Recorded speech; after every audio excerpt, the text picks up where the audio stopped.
अक्सर हम लोग मानते भी हैं, जानते भी हैं कि डॉक्टर भगवान का दूसरा रूप होते हैं और एक स्वस्थ देश, एक स्वस्थ समाज, एक स्वस्थ परिवार, एक स्वस्थ व्यक्ति डॉक्टर ही बनाते हैं। लेकिन अगर उस डॉक्टर को बनाने की प्रक्रिया अस्वस्थ हो जाए तो वो डॉक्टर कैसे एक स्वस्थ नागरिक को बनाएगा? मैं आंकड़े पीछे चलते रहेंगे, मैं साथ साथ बोलता रहूंगा ताकि आपको समझ में आए कि क्या हैं ये आंकड़े। नाम है नीट। कहीं से भी रिजल्ट देखने के बाद क्या आपको लगता है कि ये प्रक्रिया नीट है, ये प्रक्रिया साफ है, स्वस्थ है, स्वच्छ है? बिल्कुल नहीं लगता। अगर ये आप आंकड़े देखेंगे, 24 लाख बच्चों का भविष्य धूमिल हो रहा है, उस पर पानी फेर दिया गया है इस परीक्षा के माध्यम से। पहले क्या हुआ? तारीख बढ़ाते रहे, बार बार तारीख बढ़ा रहे थे, और फिर पूरे सिस्टम की पोल 4 जून को खुल गई। 4 जून पर भी फिर आएंगे, पहले चर्चा इस पर कर लें। पूरे के पूरे 720 आउट ऑफ 720, 720 आउट ऑफ 720, आप पीछे आपके सामने स्क्रीन पे जो आंकड़ा दिख रहा है वो देखिए। इसको 67 टॉपर्स थे जिसको 720 में से 720 अंक मिले इस साल। पिछले साल कितने थे? उसके पिछले साल कितने थे? ये तमाम आंकड़े ये विनीत जी ने हमारे रिसर्च करके मुझे दिया। ये बड़ी अच्छी रिसर्च इन्होंने की, ये आपको सारे आंकड़े इसमें दिखेंगे। पिछले 8 सालों में, चलिए पिछले साल का तो छोड़िए, पिछले 8 सालों में सिर्फ 7 ऐसे छात्र थे जो पूरे में से पूरे अंक लाए हों। 8 साल में 7 छात्र और 1 साल में 67 छात्र। यह अपने आप में चौंका देने वाला आंकड़ा है। शिक्षा मंत्री जी कोई जवाब नहीं। ये एक्स्ट्रा 2AB कहां से आया? प्रधानमंत्री की भाषा में अगर पूछें तो ये 2AB आया कहां से एक्स्ट्रा? उनको बड़ा शौक है इस तरह के इक्वेशन देने का। जयराम जी होते तो बड़ा मुस्कुराते इस बात को सुनकर, उनको भी बड़ा प्रिय लगता है ये उदाहरण। अब ये परीक्षा पे चर्चा से प्रेरणा मिली बच्चों को, ये तो हम मान नहीं सकते। परीक्षा पे चर्चा से हम में से किसी को कभी मिली है प्रेरणा प्रधानमंत्री से? लेकिन फिर घोटाला हुआ। ये कैसे साबित हुआ? बिहार में पुलिस ने पकड़ा, कई ऐसे लोगों को पकड़ा, आज वो हिरासत में हैं, जिन्होंने टेलीग्राम चैनल्स पे नीट के पेपर लीक किए थे। इसकी जांच में आगे क्या हुआ ये हमें नहीं मालूम। 13 आरोपी वहां गिरफ्तार हुए। वैसे ही गोधरा, गुजरात, बिहार भी का एक उदाहरण दे रहा हूं मैं आपको, अब गुजरात का भी उदाहरण दे रहा हूं। गोधरा में भी कोचिंग सेंटर्स के साथ मिलकर, एक पर्टिकुलर कोचिंग सेंटर था, उसके साथ मिलकर कैसे ये लीक हुआ। तो ये बिहार और गुजरात, ये एनडीए का गठबंधन क्या नीट डिजास्टर अलायंस हो गया है? एक उदाहरण बिहार से है, दूसरा उदाहरण गोधरा से है, प्रधानमंत्री जी की कर्मभूमि से है। सोचिए, इतना बड़ा घोटाला। कल माननीय सर्वोच्च न्यायालय ने सुनवाई की। एनटीए जो कि ये परीक्षा करवाता है, उसने लीपापोती की पूरी कोशिश की। क्या कहा? उन्होंने कहा कि जो 1563 बच्चों को टाइम लॉस की वजह से ग्रेस मार्क्स दिए, और एक माननीय सर्वोच्च न्यायालय की जजमेंट को कोट किया कि साहब इस जजमेंट में यह कहा है कि अगर बच्चों को टाइम लॉस होता है तो वो कैलकुलेट करके इन्हें ग्रेस मार्क्स दिया। उसी जजमेंट में यह स्पष्ट लिखा है कि इंजीनियरिंग और मेडिकल इसमें नहीं आते, इस कैटेगरी में नहीं आते, उनको इस तरह से टाइम लॉस के ग्रेस मार्क्स नहीं दी जा सकते। आप सोचिए कि जजमेंट तक को ट्विस्ट करके यह सरकार किस स्तर पर गिरकर लीपापोती कर सकती है, 24 लाख बच्चों के भविष्य को अंधेरे में डाल सकती है। यह हमने कल सुना और देखा। 4 जून को एक परीक्षार्थी और फेल हुआ था। 400 बोला, 240 लाया, और 55 ग्रेस मार्क्स लेके सरकार बना के बैठा। वो 55 ग्रेस मार्क्स ही तो हैं। ये रिजल्ट 14 जून को आना था, इसको 4 जून को क्यों किया गया? यही सोचा कि आप लोग जो अभी व्यस्त होंगे, हम सब व्यस्त होंगे चुनावी नतीजों में, पूरा देश टीवी पे सिर्फ चुनावी नतीजे देख रहा होगा, तो ये एक बड़ा विवाद नहीं पैदा होगा, इसलिए 14 जून को 4 जून पे ले आया गया। ये तमाम सवाल हैं जिसके जवाब नहीं मिले हैं। अब माननीय सर्वोच्च न्यायालय के फैसले के अनुसार ग्रेस मार्क्स तो हटा दिए, लेकिन जो 24 लाख बच्चों के जहन में, के मन में, के दिमाग में जो सवाल उठ रहे हैं, उसका जवाब माननीय शिक्षा मंत्री तो दे नहीं रहे। वो तो स्तुति वंदन में लगे हुए हैं मोदी जी के, जैसा कि पूरा कैबिनेट लगा रहता है। अब 580 से ज्यादा नंबर, ये आंकड़े जरूर देखिएगा जब मैं बार बार, क्योंकि इसमें इन्होंने मेहनत की है विनीत जी ने, बहुत कायदे का ये आंकड़े, ये सिर्फ आंकड़े देख लें तो इस प्रेस कॉन्फ्रेंस की भी जरूरत नहीं है, इतने महत्वपूर्ण आंकड़े हैं ये। 580 से ज्यादा मार्क्स लेने वाले छात्रों के जो एग्जामिनेशन सेंटर हैं, हम ये मांग करते हैं कि उन एग्जामिनेशन सेंटर्स के साथ उनके नाम जारी किए जाएं, वो बहुत आवश्यक है। दूसरी हमारी मांग यह है कि जो 12वीं के बोर्ड के मार्क्स का मिलान नीट के टॉपर्स के साथ किया जाए, क्योंकि एक सूचना है कि कुछ ऐसे छात्र हैं जिन्होंने 12वीं भी संघर्ष करके पास की, कोई ज्यादा अच्छे नंबर नहीं लाए, लेकिन नीट में टॉपर हो गए। हम नहीं कह रहे नहीं हो सकते, ऐसे लोग आगे चल के शिक्षा मंत्री और प्रधानमंत्री भी बन सकते हैं, इसमें कोई हमें उसमें नहीं है, लेकिन नीट में इतने मार्क्स ले जाएं, थोड़ी गड़बड़ की आशंका वहां 24 लाख बच्चों के मन में है, तो इसका जवाब भी देना होगा। जिस जिस एग्जाम सेंटर पर औसत से ज्यादा हाई मार्क्स वाले परीक्षार्थी हैं, उनकी वीडियो रिकॉर्डिंग भी जारी की जाए, ताकि पता चल सके कि ये एक्स्ट्रा मार्क्स ग्रेस से मिले हैं, डिसग्रेस से मिले हैं, कैसे मिले हैं ये मार्क्स। तो इसकी वीडियो रिकॉर्डिंग भी सामने आए, थोड़ा आवाज प्लीज, इसकी वीडियो रिकॉर्डिंग भी सामने आनी चाहिए। अब इसमें कुछ और महत्वपूर्ण बिंदु, एक सबसे ज्यादा यह है जो इन्होंने ही मुझे सुबह बताया कि एक विंडो खोली गई 2 दिन की, उसमें बच्चों ने ऑप्शन दी कि नहीं मुझे ये नहीं, ये सेंटर चाहिए। बिहार का एक बच्चा गुजरात के सेंटर में एग्जाम देने जाए, वो भी उस विंडो का फायदा उठाते हुए बोले नहीं मुझे ये नहीं, बिहार का सेंटर नहीं चाहिए, गुजरात का सेंटर चाहिए, 1500 किलोमीटर दूर का सेंटर चाहिए। ऐसे कई उदाहरण हैं। हम ये भी मांग करते हैं कि उन तमाम बच्चों की सूची भी सार्वजनिक की जाए जिन्होंने इस विंडो का लाभ उठाते हुए अपने सेंटर्स बदले, और ऐसे बच्चों की भी सूची सामने लाई जाए जो हैं राजस्थान के और जा रहे हैं केरला, उदाहरण दे रहा हूं, एग्जाम देने इतना दूर जा रहे हैं, ना उनके कोचिंग सेंटर के पास है वो सेंटर एग्जाम का, न उनका जहां वो रहते हैं वहां के पास है, तो इतना दूर जाने की क्या आवश्यकता पड़ी।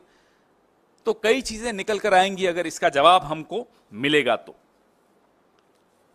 एक दुर्भाग्य यह भी है कि रेल मंत्री हो, शिक्षा मंत्री हो, गृह मंत्री हो और भगवान के अवतार खुद हो प्रधानमंत्री, कोई अकाउंटेबिलिटी नहीं लेना चाहता। जवाबदेही का जो एक संस्कृति थी इस देश में, वो लाल बहादुर शास्त्री जी की हो, वो माधवराव जी सिंधिया की हो, वो संस्कृति अब आपको बिल्कुल नहीं दिखती। चलिए इस्तीफा आप नहीं दे रहे, यूपीए के शासनकाल में सिर्फ आरोप लगते थे, बाद में झूठे भी साबित हो गए, आरोप लगते थे और इस्तीफा हो जाता था, जवाबदेही थी। आज वो मंत्री मुस्कुराते हुए आरोप हम पर सब पर लगाता है, इस देश के नागरिकों पर लगाता है कि मोटिवेटेड प्रोटेस्ट हो रहा है। थोड़े दिनों में देश विरोधी भी हो जाएंगे ये बच्चे, देख लीजिएगा, इनको राष्ट्र विरोधी कह दिया जाएगा जो प्रोटेस्ट कर रहे हैं। आत्महत्याएं हो रही हैं इन पेपर लीक्स को लेकर, और मंत्री मुस्कुराते हुए कहता है मोटिवेटेड प्रोटेस्ट हैं।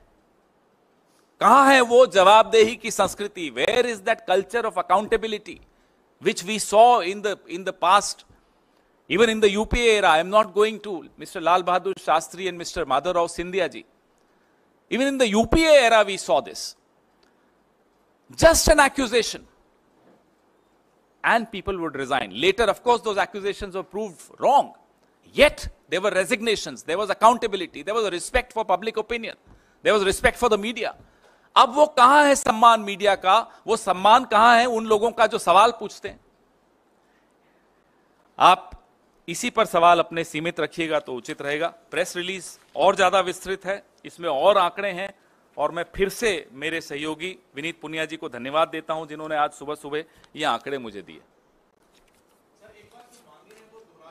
जी, हमारी पहली मांग, जो कि हमें मालूम है बिल्कुल पूरी नहीं होगी, कि जो विश्वगुरु हैं आजकल शायद विदेश में हैं, वो अपना मुंह खोलें, इस पे कुछ बोलें। परीक्षा पे चर्चा करने वाले ढंग से पर्चा नहीं करवा पाते, तो हम उनसे मांग करते हैं कि वो अपना मुंह खोलें और इस पर कुछ बोलें।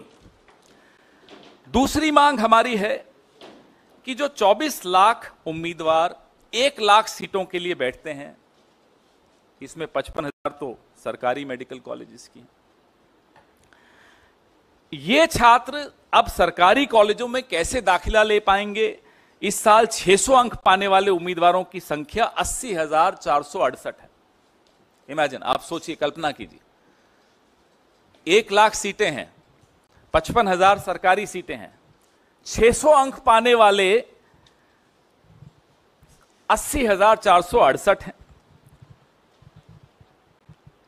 सरकारी में इनकी एडमिशन कैसे होगी? इसमें SC, ST, OBC, ये तमाम जो रिजर्वेशंस हैं, इन सब का भी क्राइटेरिया है। इस पे कोई, किसी के मन में कोई स्पष्टता नहीं है। हमारी तीसरी मांग है कि अगर सरकार का दावा है कि ये पूरी तरह से पारदर्शी परीक्षा है, तो पिछले साल और इस साल जो 580 से अधिक अंक प्राप्त करने वाले छात्रों का पूरा परिणाम NTA द्वारा सार्वजनिक किया जाना चाहिए।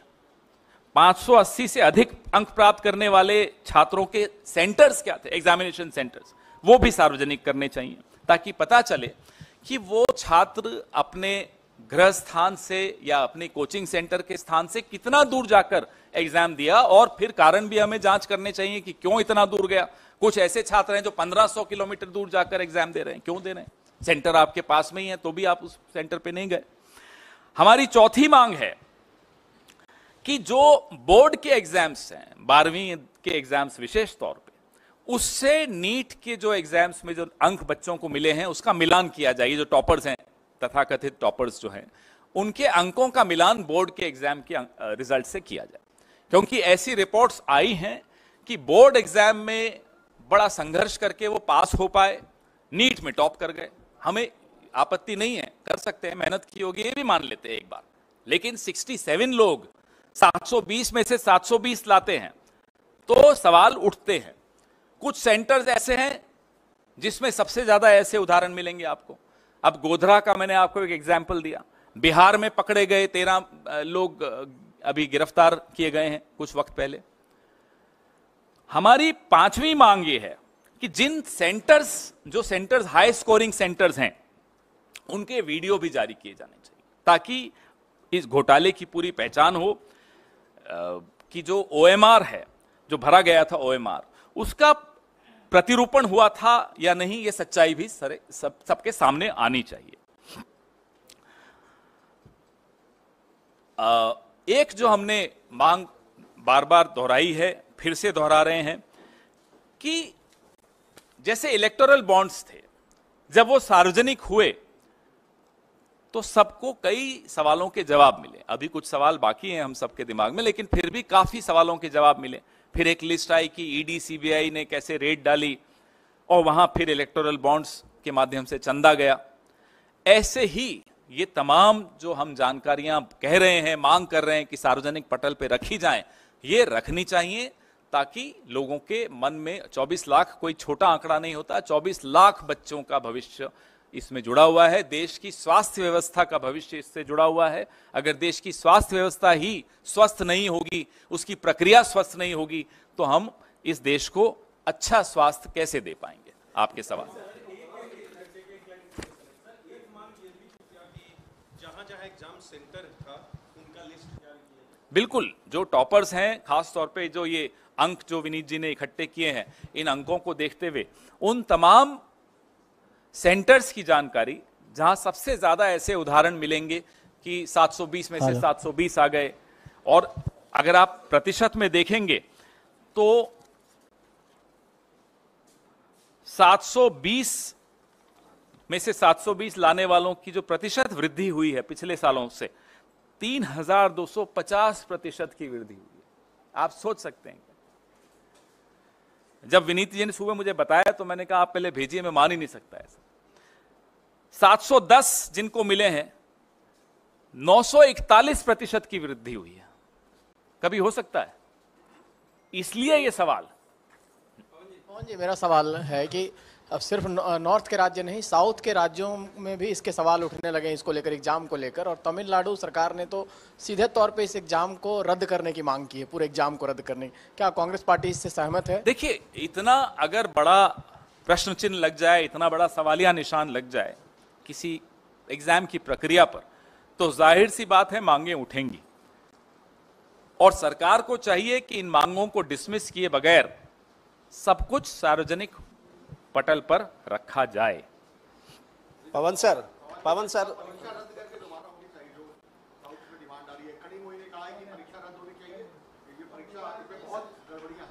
नहीं, अब देखिए, कल सुप्रीम कोर्ट ने कुछ एक राहत जरूर दी, लेकिन ये सवालों का उत्तर तो अभी नहीं मिला। तो जाहिर सी बात है कि उन तमाम बच्चों के भविष्य को ध्यान में रखते हुए ये कदम, जो भी कदम उठाए जाएं, कम है, कदम उठाने चाहिए ताकि उनको एक न्याय संबद्ध भविष्य मिल सके। There should be justice to all the children who work hard, who prepare hard for these exams. They are not getting justice. न्याय ऐसा शब्द है जो हमारे शब्दकोश में अब सबसे ऊपर है, हम सबके, पूरे देश के भी। सर, जो बच्चे जो क्या होनी चाहिए sir? He in fact went on to say that there is a committee that has been constituted where the NTA is investigating whether there has in fact been any irregularity. Why this mad rush to give a clean chit? This government has a very strange habit of rushing and giving clean chits. If there was no leak, what are these 13 people doing behind bars in Bihar? I ask. What about the center at Godhra, where there is evidence of 26 crores being negotiated, and out of these 26 crores, 12 crores was already transacted for exams. This is in Gujarat. So that's what we are saying. Please make public all these details of the centers where these toppers are there, their 12th class results, the videography of those centers, and how many students availed of that window of 2 days and sought to change their centers. Everything will be out with all these when all these details are made public. पवन जी मेरा सवाल ये है कि शिक्षा मंत्री धर्मेंद्र प्रधान है, इसके पहले, इस सरकार के पहले भी वही थे, इस बार कंटिन्यू हुए हैं। आपने जिम्मेदारी की बात की, क्या लगता है जिस तरह से शिक्षा मंत्री बार बार कह रहे हैं कि कोई पेपर लीक नहीं हुआ, कोई गड़बड़ी नहीं हुआ है, इतने छात्रों का भविष्य दांव पर लगा है, आप जिम्मेदारी की मांग कर रहे हैं, क्या शिक्षा मंत्री के इस्तीफे की मांग कर रहे हैं? आपकी जिम्मेदारी लेते हुए इस्तीफा दें? हम मांग तो वो करें जो संभव ही नहीं है। ये लगता है आपको इस्तीफा देंगे? इनको, इस सरकार को, सत्तारूढ़ दल को, जब तक ये यहाँ की देश की जनता और हम लोग मिलकर खदेड़ के नहीं निकालेंगे, निकलेंगे नहीं। अभी ग्रेस मार्क्स से चल रहे हैं, तो इनसे हम इस्तीफा तो लोग जब चाहेंगे इनको निकाल देंगे, चिंता मत कीजिए। लेकिन अगर पटना की आर्थिक अपराध इकाई ने पाया कि 5 मई को होने वाली परीक्षा से पहले ही प्रश्न पत्र पहुंच गए लोगों के पास, वो रैकेट उन्होंने एक्सपोज किया, तो शिक्षा मंत्री किस दावे के साथ कह सकते हैं कि कोई गड़बड़ हुई नहीं? 60 करोड़ तक की लेन देन की खबरें हुई, छपी थी, आप लोगों ने भी पढ़ी थी। 30 से 50 लाख रुपए लोगों से लिए गए एग्जामिनेशन पेपर के। तो ये सब बातें तो अखबारों में ही और मीडिया के ही माध्यम से आई थी। जी, एक एक कर माइक दे दो, एक एक करके। सर मेरा सवाल माइक आ जाए फिर पूछ लीजिए। सर मेरा सवाल इस डेटा को लेकर है। किसको लेकर है? डेटा को लेकर है। आप जो दिखा रहे हैं आंकड़े, उसमें जो चेंज इन परसेंटेज दिख रहा है, इसके पीछे दो जो लॉजिकल रीजंस अभी तक सामने आए हैं वो ये है कि पिछले सालों से इस साल का जो सिलेबस था एनसीईआरटी का नीट के लिए, वो 15 to 20% रिड्यूस किया गया, ग्रेडिंग ऑफ पेपर्स इजी की गई, और जो बच्चे थे, जो आप कह रहे हैं कि 2 दिन का विंडो मिला रजिस्ट्रेशन के लिए, क्योंकि काफी कंप्लेंट्स उस वक्त आई थी बच्चों की कि रजिस्ट्रेशन नहीं हो पा रही क्योंकि वेबसाइट पे लॉक जैम था, तो उनके लिए रजिस्ट्रेशन खोली गई थी एनटीए की तरफ से। तो क्या आप ये चाह रहे हैं कि अब एनटीए जो बच्चों के जो रजिस्ट्रेशंस हैं और उनके सेंटर्स हैं उनसे क्रॉस मैचिंग करके उनके जो प्रीवियस 12th के मार्क्स हैं और वो भी नीट के मार्क्स है वो क्रॉस मैच करें? क्योंकि सर ये डेटा आना तो फिर मुश्किल ही होगा। क्यों मुश्किल होगा? देखिए, इट्स नॉट सो, इतना मुश्किल नहीं है कि उस 2 दिन की विंडो में, हम उस 2 दिन की विंडो को क्यों खोला गया उस पे सवाल अभी नहीं उठा रहे। हम ये सवाल उठा रहे हैं कि उस 2 दिन की विंडो में ऐसे कितने और कौन से बच्चे हैं जिन्होंने सेंटर्स बदले, राइट? आपने पूछा आंकड़ों पे जो सवाल, मैं अपने सहयोगी विनीत पुनिया जी को कहूंगा कि इसका उत्तर दें।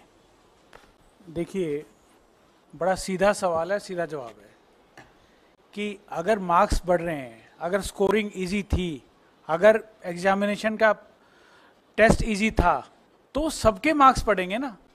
हाई स्कोरिंग मार्क्स तो बढ़ रहे हैं डिस्प्रोपोर्शनेटली।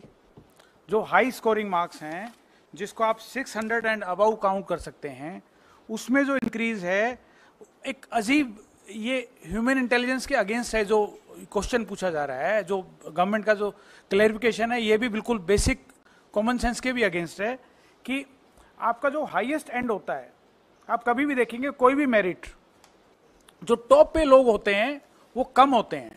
जैसे जैसे आप नीचे पिरामिड में आते हैं वो नंबर बढ़ता जाता है। हमेशा कोई भी टेस्ट ले लीजिए, 99% लेने वाले बच्चे कम मिलेंगे, 98 वाले उससे ज़्यादा, 97 वाले उससे ज़्यादा, 90 वाले बहुत ज़्यादा, 80 वाले तो बहुत ही ज़्यादा, और 70 वाले तो सब भी होंगे। ऐसे ऐसे पिरामिड चलता है। ये पिरामिड अजीब पिरामिड है, जो ये ऐसे और फिर ऐसे होता है। ये लॉजिकल नहीं है। मैं इसलिए पूछ रही हूँ क्योंकि नीट जो है जी और सीयूईटी भी कंडक्ट करवाती है। अभी तक जी के एडवांस रिजल्ट्स आए हैं, सो उसको लेकर तो कोई भी धांधली, करप्शन या किसी भी तरीके के सवालों का उठना नहीं दिखाई दे रहा। सर देखिए, हमारा सवाल, हम कोई ब्लाइंड एक्यूजेशन नहीं कर रहे, हम एक सिंपल बात कर रहे हैं। Let there be investigation, independent, clear, transparent, clear way से स्टूडेंट्स को सेटिस्फेक्शन मिले। 24 लाख स्टूडेंट्स का सवाल ही नहीं है, उनके साथ जो कम से कम 4 लोग, जो एक बच्चा जब तैयारी करता है तो उसके 4 घर वाले साथ तैयारी कर रहे होते हैं, वो भी उतना ही इन्वॉल्व होते हैं उस एग्जामिनेशन में 2 साल के लिए। जिन्होंने एग्जाम नहीं दिए हैं जिंदगी भर, दुर्भाग्य हमारा ये है कि वो लोग सरकार चला रहे हैं और उनको पता नहीं है कि एग्जामिनेशन का लोगों के लिए इंपॉर्टेंस क्या होता है। जो लोग एग्जाम देते हैं वो जानते हैं कि अकेला बच्चा पढ़ाई करता है, उसके सब लोग तैयारी करते हैं। नंबर 1 बात। नंबर 2 बात, जो अगले साल पेपर देने वाले हैं उनको भी हमें विश्वास दिलाना जरूरी है कि ये सिस्टम, ये ट्रांसपेरेंट है, अगर कोई गलती होगी तो उसको सजा मिलेगी। ये गवर्नमेंट इस तरह से काम कर रही है जैसे कुछ गलती हुई नहीं। हम नहीं कह रहे कि ये हुआ या ये नहीं हुआ। Let government come out with all the data, with all the transparent thing, let there be investigation. As we are reiterating our demand for Supreme Court monitored investigation. That is the demand that we have been putting up for again and again. Thank you. Mic दे दो इन्हें। एक second. कल शिक्षा मंत्री ने जिस तरह से प्रेस वार्ता की, उनके बयानों में काफी विरोधाभास है। एक और कहते हैं कोई गलती हुई नहीं, कोई धांधली नहीं हुई, उसके बाद कहते हैं जो दोषी होगा उसको हम सजा देंगे। साथ ही साथ आप लोग को इशारा करते हुए कहते हैं कांग्रेस गलतफहमी में न रहे, कोई नेक्सस पाया जाएगा तो कार्रवाई होगी। जब आपको उनकी बातों में ही विरोधाभास नजर आ गया तो आप समझ लीजिए कि इन सवालों की कितने महत्वपूर्ण हैं ये सवाल, और क्यों इनके जवाब की आवश्यकता पूरे देश को है, ना केवल 24 लाख बच्चों को लेकिन उनके अभिभावकों को भी, पूरे समाज को ये जानना, पूरे देश को ये जानना आवश्यक है कि हुआ क्या, कैसे इतने सारे बच्चों को 720 में से 720 मिल गए और कुछ सेंटर्स पे सबसे ज्यादा ऐसे उदाहरण मिल रहे हैं। तो ये तमाम सवाल जो हम उठा रहे हैं, इनकी जांच और इनकी जवाब आवश्यक है। सर नीट के माइक दे दो इन्हें। बड़ी पार्टी होने के नाते और जो आपको मैंडेट मिला इस बार, जिससे आप काफी खुश हैं आपकी पार्टी, क्या कार्रवाई की उम्मीद आप एक्सपेक्ट कर रहे हैं गवर्नमेंट से? क्या कार्रवाई होनी चाहिए, क्योंकि पूरी जनरेशन की बात है। अगर इस देश में इतनी चर्चा इस मुद्दे पर हो रही है, सोशल मीडिया हो, विपक्ष हो, छात्र और उनके अभिभावक हों, पूरे समाज में इसकी जगत बात चल रही है, हर राज्य में इसके बारे में सवाल पूछे जा रहे हैं, फिर भी अगर इस सरकार पे दबाव नहीं पड़ता और वो इसके जवाब नहीं देती, तो आप समझ सकते हैं कि ये किस तरह की सरकार है। जवाब तो इन्हें देना पड़ेगा। सर हाँ जी।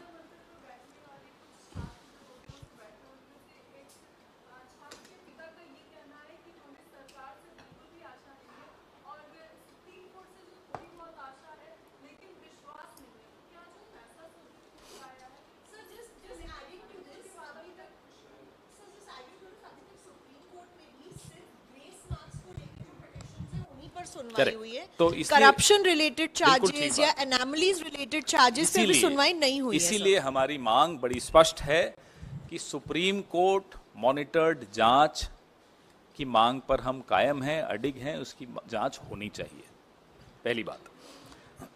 जी नहीं, अभी इसी पे बहुत इंपॉर्टेंट। नीट के अतिरिक्त सवाल है। नहीं नीट पे अभी नीट पे ही रखिए, नीट पे पहले खत्म कर लो। हाँ पवन जी, हाँ, कल मैंने एक सवाल रखा था जिसके प्रॉपरली जवाब नहीं मिला कि एम्स के एक्स डायरेक्टर मिनिस्टर से लेके कोई सारे बड़े हस्ती इसमें शामिल है, मगर आप लोग किसी इंडिविजुअल का नाम ले नहीं रहे हो, उनके पनिशमेंट की ये नहीं कर रहे हो। सेकेंडली, आपका जो 5 डिमांड है, उस 5 डिमांड को अगर बिल्कुल ही ना माने तो आपके या इंडिया ब्लॉक की क्या प्लान है आगे एजिटेशन की? नहीं, हम बिल्कुल इसको हर स्तर पे उठाएंगे। अधिवेशन, संसद का सत्र भी शुरू हो रहा है, हर स्तर पर इसको हम उठाएंगे और मजबूती से उठाएंगे। जो छात्र हैं, उनके अभिभावक हैं, उनको भी हम दिलासा दे रहे हैं कि आपकी आवाज उठाने के लिए कांग्रेस पार्टी और इंडिया गठबंधन के तमाम साथी बिल्कुल मुस्तैदी से तैयार हैं। रही बात नाम लेने की, गैर जिम्मेदाराना तरीके से मैं किसी का इस मंच पर बैठ के नाम नहीं लूंगा। हमारे सवाल हैं, जांच होगी, जिसके नाम आने होंगे सामने आएंगे। अभी मुझे बताया कि रजिस्ट्रेशन बंद होने के 24 दिन बाद लिंक खोला, ये भी एक सवाल था। हजारीबाग के जिस सेंटर पर गड़बड़ी हुई वहां 8 टॉपर वहीं के हैं, तो ये लिंक क्यों खोला, ऐसे उदाहरण और किस किस सेंटर पर हैं, ये तमाम जानकारियां जांच से ही निकल कर आ सकती हैं। अभी तो एक आप जैसे किसी मुस्तैद साथी ने निकाल कर दिया, ये भी आप सर्कुलेट कर दीजिएगा। क्या हुआ? इंद्रेश कुमार कौन है? अच्छा सर पवन जी, सर आप ले रहे सवाल? अब माइक वाले से पूछ लेते, माइक वाले को पूछ लेते। माइक वाले अगर माइक लेकर भी चुप रहोगे तो क्या फायदा माइक लेने? मैं तो आपकी इजाजत का इंतजार कर रहा था। तो सर, आरएसएस के नेता है इंद्रेश कुमार, बड़ा दिलचस्प बयान उन्होंने दिया है। उन्होंने कहा है कि जो अहंकारी बन गए उन्हें 241 पर रोक दिया गया और जो राम विरोधी हैं वो 234 पर रुक गए। प्रभु का न्याय है। तो अहंकारी सीधे सीधे मोदी सरकार को, बीजेपी को कहा है बीजेपी के बड़े नेता इंद्रेश कुमार ने, इस पर क्या जवाब है? हुजूर आते आते बहुत देर कर दी। अहंकार आज दिख रहा है आपको? मोहन भागवत जी की हमने कुछ टिप्पणियां भी सुनी थी पिछले हफ्ते या इसी हफ्ते शायद बोले थे। ये बीज तो आपने ही बोए थे, बोते बबूल हो, फिर वो बबूल वृक्ष बनता है, वृक्षासन करते हुए भी दिखता है। देखा था ना परसों वृक्षासन का ट्वीट आया था प्रधानमंत्री का। फिर आप सोचते हो उस वृक्ष से आम निकलेंगे, तो वो तो हो नहीं सकता। जब मणिपुर पे चुप थे प्रधानमंत्री, तब बोले क्या मोहन भागवत जी? उन्होंने याद दिलाया कि आपका ये राजधर्म है, आपको बोलना चाहिए। हाथरस पे जब प्रधानमंत्री की पार्टी जो कर रही थी आपके सामने था, तब बोले मोहन भागवत उनको, टेनी पे बोले हों, किसानों पे बोले हों, अग्निवीर पे बोले हों, बिल्किस बानो पे बोले हों, अखलाक और पहलू पे बोले हों, कन्हैयालाल टेलर के हत्यारे भाजपा के सक्रिय सदस्य थे, जब ये बात सामने आई उस पे मोहन भागवत जी कुछ बोले क्या? अब बोलने से क्या फायदा, इंद्रेश जी हो या मोहन भागवत जी हो, कौन सुन रहा है? अब तो मोदी जी ने उनको अप्रासंगिक बना दिया है, और जो रही सही कसर थी 10 साल की, मोहन भागवत जी की चुप्पी ने उनको अप्रासंगिक बना दिया। जब आप अप्रासंगिक बन गए, अब आप बोलते रहिए, कौन सुन रहा है आपको? क्या कहते हैं वो, नक्कार खाने में तूती है, बनने दीजिए, कौन सुन रहा है? इसी में एक और थोड़ा सवाल है।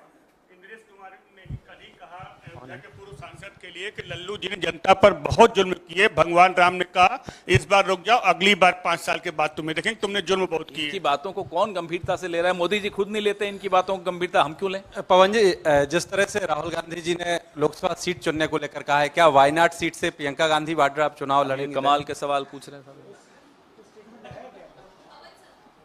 नहीं, उन्होंने कहा कि 2 सीटों में से एक। वो तो कोई भी 2 सीटों पर नहीं रह सकता, एक पे ही रह सकता है, उसमें क्या कोई नई बात है, बताइए। पवन जी, जिस तरीके से एग्जिट पोल आए और उसके बाद में जो रिजल्ट आए, रिजल्ट में कांग्रेस पार्टी की ओर से माना जा रहा है और देखा भी जा रहा है कि कहां 52 से आप 99 पर पहुंच गए, 234 का आंकड़ा आपने छू लिया। कई राज्यों में बेहतर प्रदर्शन किया, खासकर उत्तर प्रदेश में, लेकिन छत्तीसगढ़, मध्य प्रदेश, उत्तराखंड, हिमाचल ऐसे राज्य हैं जहां बिल्कुल शून्य पर आ गई कांग्रेस। तो क्या कोई जवाबदेही, जिम्मेदारी भविष्य में संगठन को लेकर के तय होगी? क्या बदलाव होंगे जहां आपने प्रदर्शन अच्छा नहीं किया है? विक्रांत जी, जाहिर सी बात है कि जहां हमारी प्रदर्शन अच्छा रहा है वहां की भी रिपोर्ट लेते हैं कि क्या ऐसा किया जिससे हमें लाभ हुआ। जहां प्रदर्शन अच्छा नहीं रहा वहां की भी रिपोर्ट लेते हैं। ये तो हमेशा ही होता है, हर पार्टी लेती होगी, मैं ये मानता हूं कि यहाँ क्यों हमारा प्रदर्शन अच्छा नहीं रहा, कहाँ कमी रह गई। कई एस्पेक्ट्स होते हैं, कई कारण हो सकते हैं, हर कारण का विश्लेषण करना आवश्यक है। जवाबदेही की तो बात अलग है, लेकिन पहले जानकारी तो पूरी मिलनी चाहिए, पूरी रिपोर्ट आ जाए। हमारे जो प्रभारी महासचिव हैं अलग अलग राज्यों के, वो सब अपनी अपनी रिपोर्ट दे रहे हैं, उसके बाद उस पर चर्चा भी होगी। Pawan sir, sir Kuwait fire incident के बाद में आज बॉडीज इंडिया पहुंच गई हैं, उसको लेकर लेकिन पॉलिटिक्स हो रहा है। केरला में जो हेल्थ मिनिस्टर है उन्होंने ये बात बोली है कि हम लोगों ने परमिशन मांगी थी, हमें कंसेंट नहीं मिला कुवैत जाने का। ज़्यादातर जो बॉडीज़ हैं वो केरला से बिलोंग करने वाली, उनकी फैमिलीज वेट करिए, लेकिन हम लोगों को वहाँ जाने का मौका ही नहीं दिया इस सरकार ने। इस पर आपको क्या कहना है? बहुत ही हृदय विदारक घटना हुई जिसमें हमारे भारत के कई नागरिक मौत के मुंह में समा गए। उन सब के परिवारों को हमारी तरफ से श्रद्धांजलि। अधिकतर केरल राज्य से थे। इस पे सत्तारूढ़ दल को चाहिए कि किसी भी तरह की हल्की राजनीति ना करें और सबको साथ मिलकर परिवारों को ढाढ़स भी बंधाना है, और जो भी न्यायोचित कदम हैं वो उठाने चाहिए। इसमें सबको मिलकर काम करना होगा। सर, जगन भुजबल का कहना है कि अजित पवार और एनसीपी को ब्लेम करना गलत बात होगी, क्योंकि बीजेपी उत्तर प्रदेश में भी काफी सीट्स हारी है, ओवरऑल काफी और जगहों पे भी हारी है, तो ये blame NCP Ajit Pawar faction को करना गलत बात है। अभी तो 2 दिन पहले मोदी का परिवार हटाने को कहा गया था, थोड़े दिन बाद एनडीए का परिवार हटने को कहा जाएगा। देखते जाइए क्या क्या होता है, आपको मनोरंजन बहुत मिलेगा। पवन जी, सर कांग्रेस और कपिल शर्मा बेरोजगार हो जाएंगे। सर, कांग्रेस के उच्च सूत्रों ने दावा किया है कि ये सरकार जो मौजूदा है बहुत पंगु है और जब चाहे विपक्ष इस सरकार को गिरा सकता है। कौन से क्या वो ये सूत्र सरकार हैं? किस? मुझे तो नहीं, मेरे पास तो कोई स्टेटमेंट ऐसा आया नहीं। तो मैं मौजूदा सरकार के भविष्य को लेकर आप क्या कहेंगे? ऐसे कैसे टिप्पणी कर दें? अब आज फ्राइडे है, संडे को थोड़ा हम फ्री होते हैं, किसी ज्योतिषी के साथ बैठ जाएंगे, जाके भविष्य भी बता देंगे आपको। माइक दे दो। 2 छोटे सवाल हैं सर। अभी एक बोला था, नहीं 2 इसलिए कि एक याद आ गया। एनटीए के चेयरमैन के इस्तीफे की एक तो मांग आप लोग करते हैं कि नहीं, और दूसरा सवाल मेरा दिल्ली से रिलेटेड है। आप उस सरकार में के हिस्सा थे जिस वक्त टैंकर माफियाओं को लेकर पूर्व मुख्यमंत्री शीला दीक्षित पे हमला करती थी आम आदमी पार्टी, आज दिल्ली अभूतपूर्व जल संकट से गुजर रहा है। हिमाचल ने पानी देने से मना कर दिया, हरियाणा पानी आने नहीं दे रहा है, सुप्रीम कोर्ट ने भी हाथ खड़े कर दिए हैं और अभी भी दिल्ली में टैंकर माफियाओं के जरिए पानी पहुंच रहा है। क्या कहेंगे सर? उस वक्त इसी टैंकर माफिया की वजह से उस वक्त की शीला दीक्षित सरकार की आलोचना की जाती थी। आपने दो सवाल पूछे। पहला सवाल कि क्या हम एनटीए के चेयरमैन के इस्तीफे की मांग करते हैं? हम सुप्रीम कोर्ट मॉनिटर्ड जांच की मांग करते हैं। उसमें जिसका भी नाम आता है उसके खिलाफ जाहिर सी बात है कार्रवाई होनी चाहिए। और यह भी नहीं हो सकता कि मेरा कातिल ही मेरा मुंसिफ हो, वही जांच करें जिन पर जांच की मांग हो रही है, तो वो तो नहीं हो सकता। जब दिल्ली सरकार में शीला दीक्षित जी की जो कांग्रेस सरकार थी 15 साल थी, सोनिया विहार, वाटर ट्रीटमेंट प्लांट, ऐसे अनेक कदम उठाए गए थे जहां राजधानी में जो हर साल पीने के पानी की किल्लत होती थी उसको काबू किया जा सके और बहुत हद तक सफलता भी मिली थी। इसके बारे में जो विस्तृत बात होगी, मैं हमारे जो प्रदेश का नेतृत्व है, दिल्ली प्रदेश कांग्रेस कमेटी के देवेंद्र यादव जी हैं, उनसे आग्रह करूंगा कि आपसे जल्दी ही आपको संबोधित करेंगे।